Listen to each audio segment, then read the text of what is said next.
اچھا ایک کوشچن نکلا یہ ہے کہ حدیث میں آتا ہے کہ مردوں کو گالیاں مت دو اور لوگوں کے بزرگوں کو گالیاں مت دو، اس قسم کا مفہوم بنتا ہے، یا ان کی برائیاں بیان نہ کرو. تو آپ جو ہیں یعنی چن چن کے ان کی سینکڑوں ہزاروں صفحات کی جو زندگی ہے، ان کی جو خدمات ہیں، بلکہ مفتی اسحاق ان کے شاگردوں کا بھی اعتراض کہتے ہیں کہ ان کی پوری زندگی میں ہزاروں صفحے لکھے ہیں، چن چن کے ایک ایک ایک ایک ایک لائن لے آتے ہیں اور ان کو جناب مرحوموں کو اس لیے کہ میں اس میں میرا کلپ چڑھا ہوا ہے اعلیٰ حضرت کے نامکمل مشن کی تکمیل. احمد بریلوی صاحب نے بھی تو اتنی جو پڑیاں لکھی اسام الرحمن وہ چن چن کے لے کے آئے. کیا اشری تھانوی صاحب نے جو ہزاروں صفحات میں گستاخیاں لکھی تھی ایک حفظ الایمان کی عبارت ہی لے کے آئے نا. کیا رشید احمد گنگوئی نے ہمیشہ گستاخیاں کی ہوئی تھی؟ اسماعیل امبیٹوی نے ہمیشہ گستاخیاں کی ہوئی تھی؟ ایون میں غلام احمد قادیانی دجال کی بات کرتا ہوں، کیا اس نے ساری باتیں غلط کی ہوئی ہیں؟ جو غلط چیزیں انہیں کو، تو یہ مشن اعلیٰ حضرت ہے. اگر یہ خود نہ کر رہے ہو ایسے، اس کے جواب کے اندر وہ ارشد القادری صاحب نے جو کتاب لکھی تھی زلزلہ، اس کے جواب میں دھماکہ لکھی تھی انہوں نے بھی بزرگوں، یہ خود ایک دوسرے کے بزرگوں کی غلطیاں نکالتے ہیں. مجھ سے نہ گلا کریں، پہلے آپس میں یہ ایک ہو جائے پھر مجھ سے گلا کریں. خود ایک دوسرے کے بزرگوں کی غلطیاں نہیں نکالتے. ہم کیوں نکالتے ہیں؟ یہ ہماری مجبوری. میرے بھائی مجبوری یہ ہے کہ ہم لوگوں کو کتاب و سنت بتاتے ہیں، لوگ کہتے ہیں ہمارے بزرگ یہ کہتے ہیں. مسئلہ 71B کے میں نے تمہیدی 25 منٹ بتایا کہ میں نے بزرگوں کی غلطیوں کا ٹھیکہ کیوں لیا. میں کوئی اور ٹھیکہ لے لیتا جس میں زیادہ نفع ہوتا.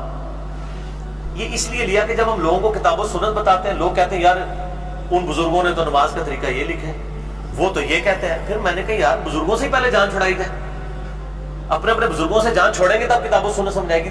تو پھر جب ہم نے اشرف علی رسول اللہ، چشتی رسول اللہ لوگوں کو دکھایا، لوگوں نے کہا یار اتنے بڑے بزرگ اتنی بڑی بلنڈر کر سکتے ہیں، تو ہو سکتا ہے کہ جو آپ مسئلہ بتا رہے ہیں اس مسئلے میں وہ غلطی ہو.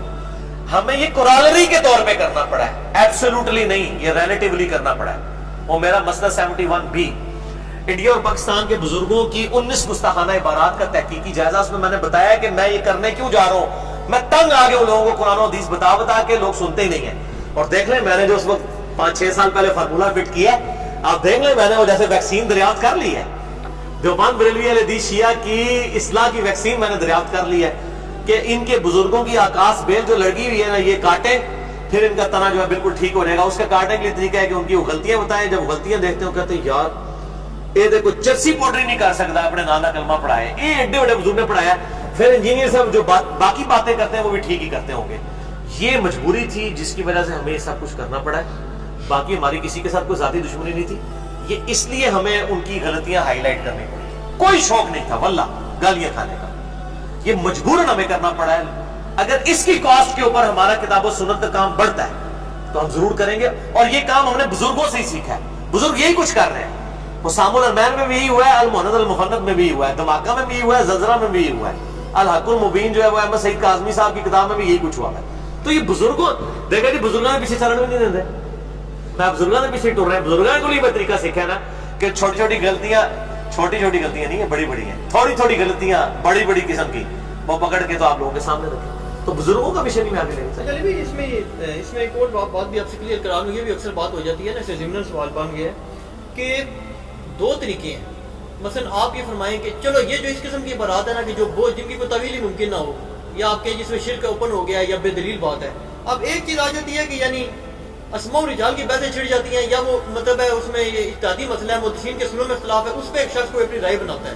مثلا نماز کے طریقے میں کوئی اختلاف دیکھ لیں، کچھ کر لیں، تو وہ کہتے ہیں کہ یار اس میں آپ یہ بات کہتے ہیں کہ میری دلیل زیادہ مضبوط ہے، ہو سکتا ہے دوسرے کی بھی غلط ہے، چلو میری نزدیک. جیسے ڈاکٹر صاحب نے بھی کسی کا حوالہ دیا تھا کہ ہمارے نزدیک ہم 100% ٹھیک ہے، لیکن ہو سکتا ہے یار دوسرا بھی ٹھیک ہے، امام شافعی کا. تو وہ کہتے ہیں جی آپ ایسی بات کیوں نہیں کبھی نہیں کی آپ نے؟ نہیں کیوں نہیں کرتے میرے بھائی. میں تو اس سے آگے کی بات کرتا ہوں. میں نے تو کلپ چڑھا ہوا کہ ہاتھ چھوڑ کے نماز پڑھنا بھی ثابت ہے، ہاتھ باندھ کے بھی ثابت ہے. میں نے یہی بات کی ہے. نہیں وہ تو دونوں ثابت ہے نا. وہ کہتے ہیں جی کہ مثال کے طور پہ آپ اس بات کی وہ یہ کہتے ہیں جو ثابت نہیں ہے میں اس کے اوپر بھی آنکھیں بند کر کے کہوں کہ تھوڑا بہت ثابت ہے. جو ثابت نہیں ہے وہ تھوڑا بہت تو ہر چیز ثابت ہی ہے. ہاں ایسی تھوڑا بہت تو میرے بھائی. پھر کیا انہوں نے یہی کرائٹیریا بنایا ہوا ہے؟ کیا وہ دوسروں کے مسلکوں کے اوپر، کیا انگوٹھے چومنے والے مسئلے میں جو فقہ حنفی کی کتابوں سے رد المختار کے اندر فتاوی شامی میں ثابت ہے، کیا دیوبندیوں نے یہ مان لیا ہے کہ یار بریلوی خیر ہے انگوٹھے چومتے تو چومنے تو یار ہماری کتاب میں لکھا ہے، وہ تو اس کو بدعت کہتے ہیں. یہ خود یہ سب کچھ کر رہے ہیں کیا؟ ہم بھی کبھی کسی کے اوپر بدعت کا فتویٰ نہیں لگاتے ہیں. ہم دلائل اپنے پورے پیشن کے ساتھ پیش کرتے ہیں اس کے بعد ہم اگر یہ اس کے بعد یہ رزلٹ نکلے کہ میں کسی کے بعد نماز پڑھنا چھوڑ دوں پیچھے، پھر آپ کی بات بالکل ٹھیک ہے. میں جب ساروں کے پیچھے نماز پڑھ رہا ہوں تو مطلب یہ ہے کہ جو بغیر رفع دین کے بھی نماز پڑھ رہا ہے، میں یہ مان رہا ہوں کہ اس کی نماز ایک سبسسٹنس لیول کی نماز ہو رہی ہے، تبھی تو میں اس کے پیچھے اپنی نماز پڑھ رہا ہوں. تو میں تو عملاً یہ کر رہا ہوں، لیکن دیوبندی بریلوی ایک دوسرے کے پیچھے نماز پڑھنے کے قائل نہیں ہے. تو اللہ کے بندے آپ جب بھی ڈیپ ڈگ کریں گے، انجینئر صاحب آپ ان سے 1 کروڑ گنا آپ کو بہتر نظر آئیں گے. یہ صرف ان کے دعوے ہیں، ٹھیک ہے نا. وہ جب آپ ان کو ڈیپ ڈگ کریں گے، ان کی اصلیت آپ کے سامنے آ جائے گی، یہ خود کس لیول کے اوپر اترے ہیں. ہم اختلاف رائے کرنے کے بعد کہتے ہیں کہ یہ جو کچھ میں نے حق بیان کیا وہ مطلب اللہ تعالیٰ قبول فرمائے. اگر غلط بات ہوگی اللہ تعالیٰ ہمارے دلوں سے معاف کرتے ہیں. اور ہم وثوق کے ساتھ ظاہر ہے، میں تو کہتے ہیں اتنا اوور کانفیڈنٹ ہے.